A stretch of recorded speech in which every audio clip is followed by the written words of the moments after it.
आज मैं भक्तों को एक बात समझा रहा था सवेरे।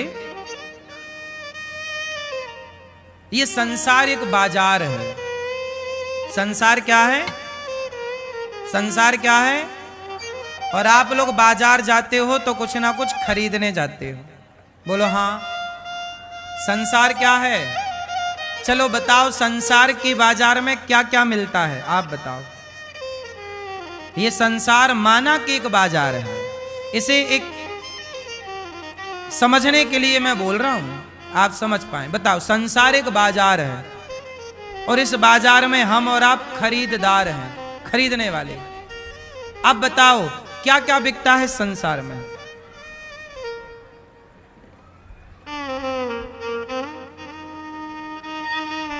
आप बताओ चश्मा वाले भैया, ये संसार की बाजार में क्या क्या मिलता है? हैं?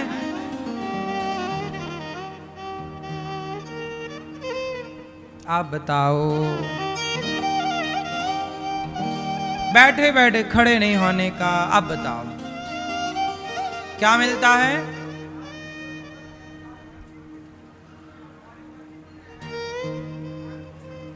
सुनो, ये संसार एक बाजार है और यहां केवल दो चीजें मिलती हैं। क्या? एक पाप और एक पुण्य। या तो आप पाप खरीदोगे, या तो आप पाप कमाओगे, या तो आप पुण्य कमाओगे। तीसरा क्या कमाओगे? है कोई ऑप्शन तीसरा? इस संसार की बाजार में अनिरुद्धाचार्य आया, आप आए, मैया आई, ये बहन आई, ये भैया आए, ये बच्चे आए और आएंगे, आते रहेंगे करोड़ों लोग और जाते रहेंगे करोड़ों लोग। लेकिन इस संसार की बाजार में मिलता केवल दो चीजें मिलती हैं। या तो आप पाप कमाओ, या तो आप पुण्य। अब ये आप डिसाइड करेंगे कि आपको पाप इकट्ठा करना है या तो आप पाप करने के लिए भी स्वतंत्र हैं। आप किसी बकरे की गर्दन काट दीजिए, आप स्वतंत्र हैं, कोई ना रोकेगा। क्यों काट रहे हो? आप किसी बकरे को काट दीजिए, मुर्गी को काट दीजिए, चींटियों पे गर्म पानी डाल दीजिए, चींटियों को कुचल दीजिए, मार दीजिए, आपको कोई ना रोकेगा। क्यों? है कोई रोकने वाला? कॉकरोच मारिए, चूहा मारिए, मक्खी मारिए, मच्छर मारिए, कोई ना रोकेगा। और आप चिड़ियों को दाना डालिए, मछली को आटा डालिए, भूखे को भोजन कराइए, प्यासे के लिए पानी की व्यवस्था कराइए, कोई ना रोकेगा आपको। और जिस दिन आपकी सांसें पूरी होंगी उस दिन ये दोनों चीजें आपके संग चल पड़ेंगी। पाप चल पड़ेगा और पुण्य चल पड़ेगा। तो इस संसार में हम या तो पाप कर रहे हैं या तो पुण्य कर रहे हैं। अब आप लोग जरा दर्पण देखा करो सवेरे सवेरे, तो जरूर देखा करो कि आपके इन हाथों से, आपकी इन आंखों से, आपके इन कानों से आप पाप इकट्ठा कर रहे हैं या पुण्य इकट्ठा कर रहे हैं। जब आप इन हाथों से किसी को मारते हैं तो वो पाप होता है, और इन हाथों से किसी के पांव दबाते हो या रोटी परोसते हो वो पुण्य होता है। जब इन आंखों से आप किसी गलत दृश्य को देखते हो वो पाप होता है, और इन्हीं आंखों से जब आप भगवान का दर्शन करते हो वो पुण्य होता है। इन्हीं पांव से जब आप किसी को मारते हो, पांव से नहीं, लाते मारते, वो पाप है, और इन्हीं पांव से चलकर वृंदावन आते हो, ये पुण्य होता है। किसी का भला करने के लिए पांव बढ़ाते हो, पाप भी कमा रहे हैं, कुछ लोग पुण्य भी कमा रहे हैं। अब देख लो आप लोग क्या कमा रहे हो। जो आप कमाओगे वही आपके झोली पे आएगा, पॉकेट पे आएगा, और रोकेगा कोई ना। इसलिए साहब अनिरुद्धाचार्य बहुत डरता है पाप कमाने से। पाप क्यों करें? क्यों करें पाप बताओ? मैं शराब भी पी सकता हूं और अनार का रस भी पी सकता हूं, क्या बेहतर है मेरे लिए? क्यों? शराब पीऊं तो कौन रोकेगा, और अनार का रस पीऊं, लस्सी पीऊं, छाछ पीऊं, कौन रोकेगा। इसलिए ईश्वर ने हम सबको अक्ल दे रखी है, बुद्धि, क्या प्राप्त करना है, कहां जाना है, किस ओर तेरी मंजिल, किस ओर जा रहा है, कहां के लिए निकले थे और कहां चल पड़े। सुनो, एक बाप था, उसने बेटे को 100 रुपए दिए, जाओ बेटा ये 100 रुपए ले लो, और बाजार में ताजे ताजे फल आए हैं, जरा 1 किलो फल लेके आओ, जाओ। 100 रुपए लिया बेटे ने और चला बाजार। ध्यान से सुनना, बाजार में गया तो वहां एक मंदारी बंदर को नचा रहा था। नाच बंदर नाच, नाच बंदर, बंदर नाचे। वो खेल सारे लोग देख रहे थे, तो ये बेटा भी देखने लग गया, जिसके बाप ने 100 रुपए दे के बाजार भेजा था। खेल इतना जबरदस्त था, मजा आया। आखिरी में बंदर ने कटोरा लिया, सबसे मांगा, इसे भी बड़ी दया आई और इसने 100 रुपए, इतना प्रभावित हो गया कि वो 100 रुपए वो बंदर के कटोरे में डाल दिया। मंदारी चला गया। जब मंदारी गया तो इसे याद आया कि मेरे पिता ने तो 100 रुपए कुछ और काम के लिए दिया। वो बाजार में दुकानों की तरफ गया, तब तक दुकानें बंद हो गईं। खाली हाथ लौटा। पिता ने कहा बेटा फल लाए? ना पिताजी, दुकानें बंद हो गईं। पिता ने कहा कोई बात नहीं, दुकानें क्यों बंद हो गई, तुम तो टाइम से गए थे। बोला क्या बताएं, चलो कोई बात नहीं, दुकानें बंद, पैसा लाओ वापस करो। अब बताओ पैसा वापस कर पाएगा? जिस काम के लिए गया था वो काम हुआ नहीं और पैसे भी खर्च हो गए। बात समझ में आई? अब आओ इसे दूसरे तरीके से समझते हैं। एक पिता ने बेटे को 100 रुपए देकर बाजार भेजा, तो एक पिता है परमात्मा और बेटा है आप सब। आप सबको भगवान ने 100 रुपए दे के बाजार भेजा है, मतलब 100 साल की आयु। आपकी उम्र कितने साल की है? लगभग 100 वर्ष। तो आपकी 100 साल की उम्र दे के भगवान ने संसार में भेजा, कहा जाओ फल लेके आओ। कौन से फल? अच्छे अच्छे कर्मों के फल।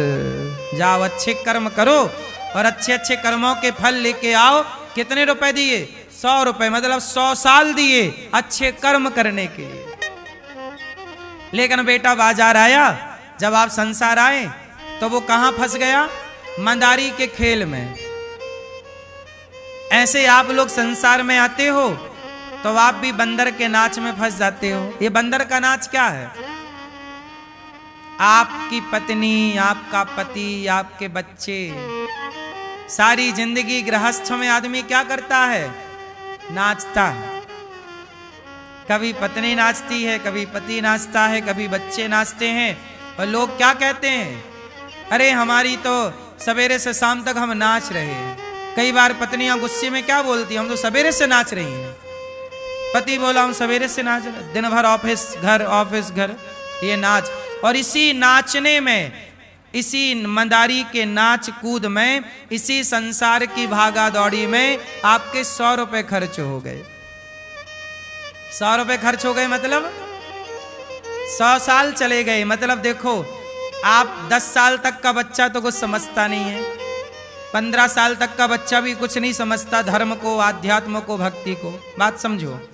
20 साल का बच्चा थोड़ा समझने लगता है, और जैसे ही समझता है वो अंधा हो जाता है जवानी में। और जवानी में अंधा हुआ, किसी लड़की से, किसी लड़के से प्यार हो जाता है, क्योंकि उसकी उम्र आ गई ना। फिर शादी हो गई तो जिम्मेदारियों में बंध गया, और सारी जिंदगी जिम्मेदारियां उठाते उठाते उठाते उठाते उसके बच्चे बच्चे हुए। जब तक अक्ल आई कि हमें परमात्मा ने जीवन क्यों दिया, तब तक दुकानें बंद हो गईं। तब तक बाजार में क्या हो गई? दुकानें बंद। मतलब बुढ़ापे में आंखें दिखना कम हो गया, आंखों में कम दिखने, ये दुकानें बंद हो रही हैं, आंखें कम देखने लग गई। कमर में दर्द आ गया, दुकान कमर की बंद हो गई। पैरालाइसिस हो गया, हाथ की दुकान बंद हो गई। बोलो हाँ, बीमारियां हो गई। और इसी संसार के भागा दौड़ी में, प्रपंच में आपके 100 रुपए खर्च हो गए। जब आप वापस गए तो पिता ने कहा फल ले आया अच्छे कर्मों के, अच्छे काम करने का आपको टाइम नहीं मिला। सारी जिंदगी बेटा बेटा, बेटी बेटी, पति पति, पत्नी पत्नी, पैसा पैसा, हाय हाय करते करते बुढ़ापा आ गया और मरने के निकट पहुंच गए। और जब मरने का टाइम आया, मर के गए, तो भगवान ने कहा चलो 100 रुपए का हिसाब दे दो। जब आप लोग मर के जाओगे तो आपको हिसाब नहीं देना पड़ेगा। क्या लाए हो? छोटे छोटे बच्चे मांगते हैं। आप जैसे अब वृंदावन से जाओगे ना घर, तो आपका पोता बोता यदि घर में हुआ, छोटे बच्चे होंगे, तो आपका झोला देखने लग जाएंगे, मेरी माँ क्या लाई है। बाप बाजार से आता है ना, तो बच्चे पहले झोला खोलते हैं, मेरे लिए क्या लाए हो। बोलो हाँ, ये बात सही है कि गलत है? हाँ हाँ। तो जैसे ही व्यक्ति यहां से जाता है ना, तो परमात्मा उसका बैग चेक करते हैं, क्या लाए हो, कौन सा कर्म करके आए हो। तो आप लोग बताओ, जब जाओगे ईश्वर के घर, तो कौन सा कर्म बताओगे, क्या करके आए हो। आप लोग तो अच्छे हो, बताओगे कि हम वृंदावन में जाके कथा सुनते थे, कीर्तन करते थे, भजन करते थे, वृद्ध माँ की सेवा करते थे, किसी को भोजन कराते थे। आप लोग तो बता पाओगे कि हमने इतना पुण्य किया भी है।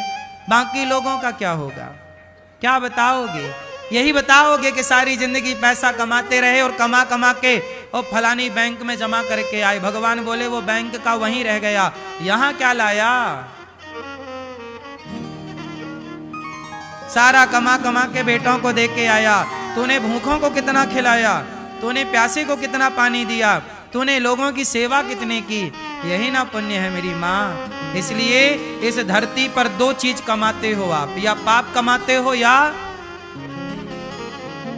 तीसरा कुछ नहीं है। इसलिए साहब, आप ये जरूर अपने आप से सवाल करना कि अभी तक आपने क्या कमाया है और क्या गवाया है।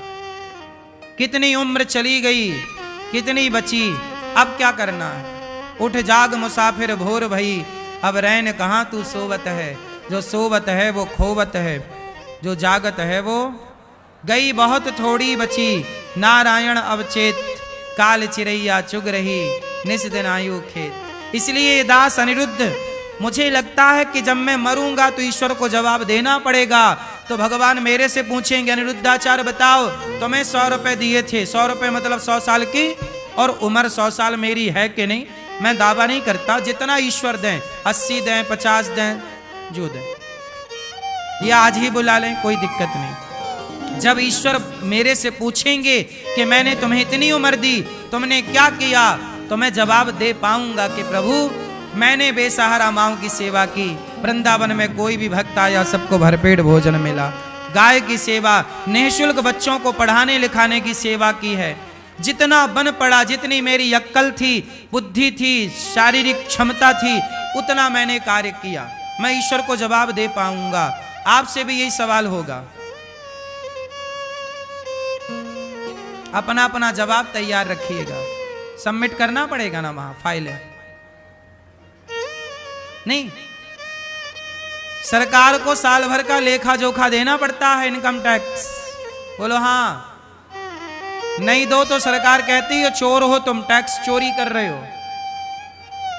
जब यहां की सरकार आप पे नजर रख सकती है, तो वो सरकार नजर ना रखे होगी, क्या उस सरकार से बच जाओगे? बोलो हाँ। भैया फाइल सबमिट करने चली, अभी करके आती हूं फाइल जमा।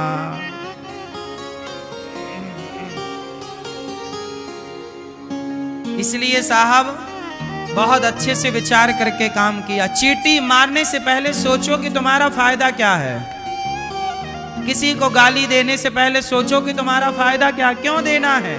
मैं क्यों किसी का दिल दुखाऊं, मैं क्यों किसी को गाली दूं, मैं क्यों किसी का अपमान करूं, मैं क्यों मछली को मारूं, मेरा फायदा क्या है मछली मारने से। क्यों साहब, क्यों मैं पाप करूं साहब? जब मेरा पुण्य करने से पेट भर सकता है तो मैं पाप क्यों करके पेट भरूं? पुण्य करने से मेरा परिवार ईमानदारी से चल सकता है तो मैं बेईमानी क्यों करूं? बताओ। जीना ही तो है संसार में। कौन सा हम अमर होने के लिए आए हैं? अच्छे कर्म करोगे तो अमर भी हो जाओगे। इसलिए कहता हूं